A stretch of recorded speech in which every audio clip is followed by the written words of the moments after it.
परम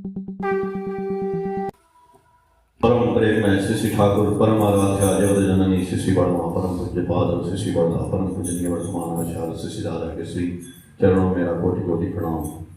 यहाँ उपस्थित ऋतिक दादा, हरिव दादा, राजन दादा और सभी गुरु भक्तों, माताओं, बहनों, मेरा हार्दिक जय गुरु। आज का सत्संग श्री कुमार तिवारी जी की तरफ से हो रहा है।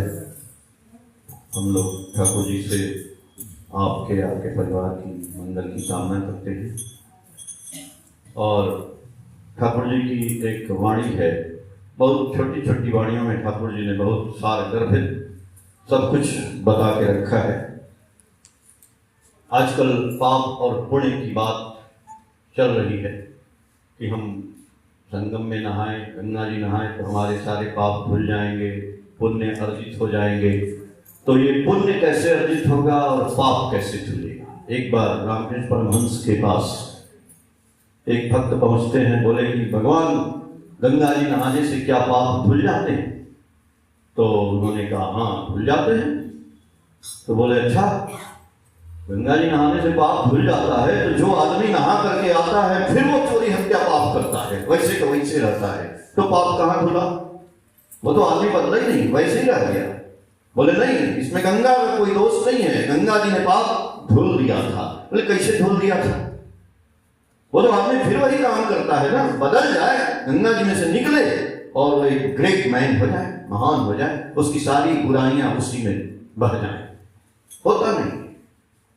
हम इलाहाबाद जा रहे हैं, कितना भीड़ है, लेकिन क्या नहा के आ रहे हैं तो ऐसे हो जा रहे हैं, बदल जा रहे हैं? नहीं हो रहे। तो बोले कि क्यों नहीं हो रहे हैं?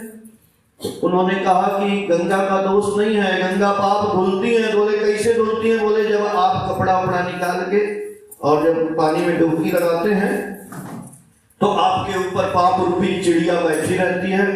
आप तो डूब गए उस पानी में घुसे और वो चिड़िया ऊपर पाप वाली कैसे उड़ रही है, और जैसे ही आप निकलेंगे पानी से, जैसे ही निकलेंगे डुबकी लगा के, वैसे ही वो चिड़िया फिर बैठ जाएगी।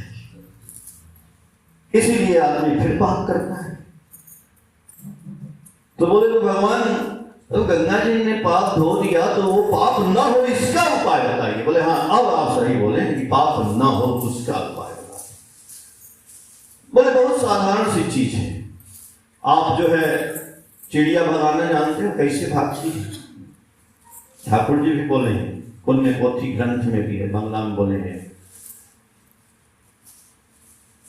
कि पेड़ के नीचे आप आइए जा करके और हाथ से ताली बजाएंगे तो सारी चिड़िया उड़ जाएगी।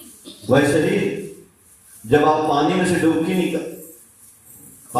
के निकलिए तो ताली बजाना शुरू करिए, और ताली बजाएंगे ना तो ताली बजाने की वजह से वो जो पाप रूपी चिड़िया उड़ रही है वो बैठेगी नहीं आपके ऊपर। तो जब तक ताली बजाते रहेंगे तब तक वो नहीं बैठेगी, क्योंकि आप ताली बजा रहे हैं, वो उड़ती रहेगी। तो ताली बजाते रहेंगे, फिर पाप आपसे नहीं होगा, पुण्य कमाते रहेंगे। और जैसे ताली बजना बंद होगा फिर पाप हो जाएगा। यानी ताली बजाने का मतलब क्या? गुरु का नाम का सुमिरन जैसे बंद होगा वैसे पाप हो जाएगा। इसलिए ठाकुर जी बोल रहे हैं कि अनवरत नाम, कबीरदास जी भी बोले हैं कि श्वास श्वास पे नाम ले, श्वास व्यर्थ न होए, अन्ना जाने से श्वास का आवन होए न होए। अरे हर श्वास पे लोग बोलता है कि दादा आपने दीक्षा दे दिया तो गुरु जी का नाम कितनी बार लेना है? कितनी बार नहीं भैया, आप जीवन भर निरंतर जब तक हम मर न जाए तब तक हर सांस पे नाम चलता रहे, यानी ताली बजती रहे। जब नाम चलता रहेगा तो पाप नहीं होगा।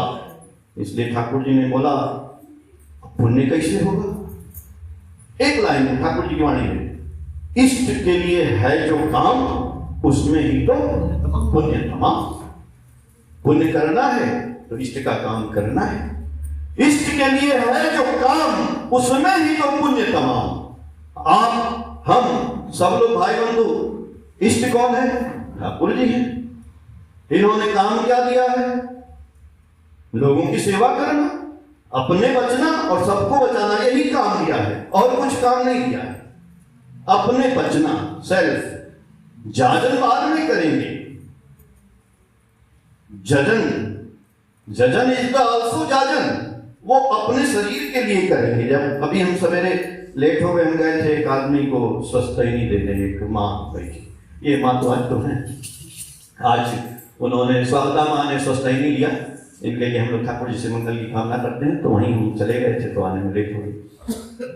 और तो स्वस्थैनी में क्या ठाकुर जी बोले, पहला नियम अपने शरीर को श्री विग्रह का मंदिर समझना है, अपने शरीर को ठाकुर जी का यंत्र समझना है जो ठाकुर जी का काम करे, तो पहला नियम है।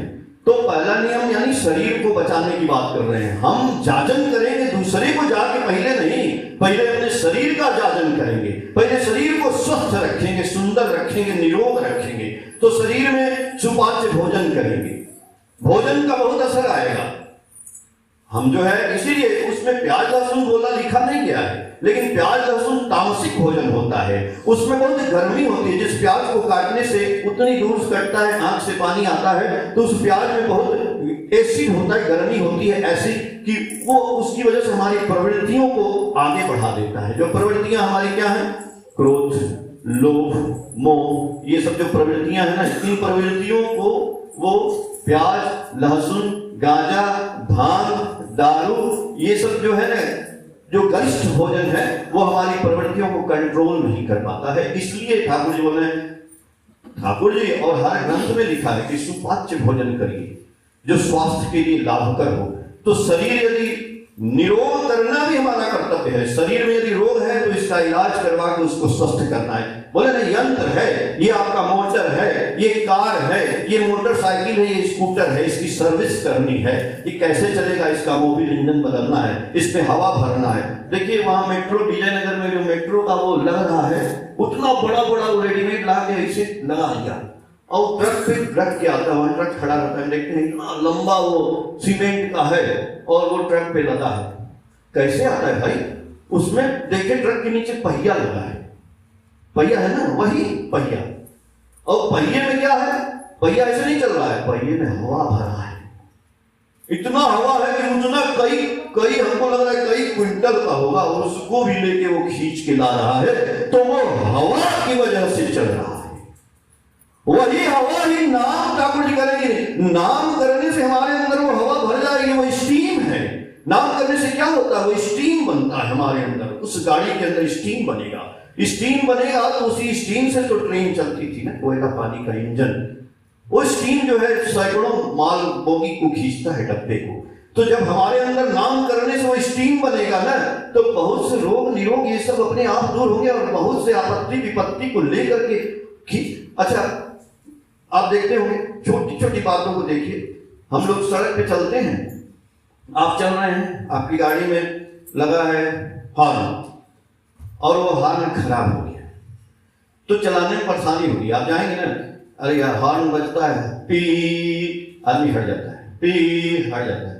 हॉर्न खराब हो गया तो अब आपको तो वो परेशान करेगा, थोड़ा इधर उधर नहीं रहा, नहीं वो कैसे बोलेंगे। तो जब एक हॉर्न बजाने से आने वाली आपत्ति विपत्ति छोटी सी हटती है ना, गाड़ी में चलती जाती है, सब लोग चला रहे हैं, हॉर्न बजाने तो चल हटता जा रहा है। तो भैया जीवन में भी वो आपत्ति विपत्ति टकराने वाली है, तो हमको भी हॉर्न बजाते हुए चलना है। वही हॉर्न है भगवान का नाम। जितना तगड़ा, जितना तेजी से नाम करते जाएंगे ना, कुत्ता कुत्ता, इल्ली बिल्ली, गड्ढा गुड्डी सब हटता चला जाएगा। आवाज करते हुए जाना है, साउंड करते हुए जाना है, ठाकुर जी का नाम जपते हुए जाना है, तो आपत्ति विपत्ति सब साइड हो जाएगी, आपकी गाड़ी धड़ना धड़ना निकलती चली जाएगी। देखते हैं ना, कोई लड़का लोग क्या करता है कि अपने मोटरसाइकिल में ही कार का हाथ लगा देता है, तो तो लगता है अरे भैया कार आ गई, कार नहीं तो वो रहता है मोटरसाइकिल, और उसके लिए गाड़ी जगह खाली भागते हुए चली जाती है। वैसे ही जैसे कंकड़ का रोड है, कंकड़ वाला रोड है ना, हम बचाने के ऊपर कर रहे हैं अपने बचना, और एक कंकड़ वाला रोड है, माने कंकड़ बिछा है, उस पर चलना है, तो कैसे पार करेंगे? जूता पहन लेंगे, वो कंकड़ वाले रोड भी चले जाएंगे। लेकिन यदि एक कंकड़ का छोटा सा टुकड़ा आपके मेरे जूते में आ गया, नहीं चल पाएंगे। कंकड़ पे जा रहे हैं, जूता पहने हैं, ऐसे निकल जाएंगे। लेकिन कोई कंकड़ यदि जूते के अंदर आ गया तो हमारा चलना बहुत मुश्किल हो जाएगा, नहीं चल सकते हैं। जूता निकाल के कंकड़ निकालना पड़ेगा। तो जीवन में आपत्ति विपत्ति वही कंकड़ तो है।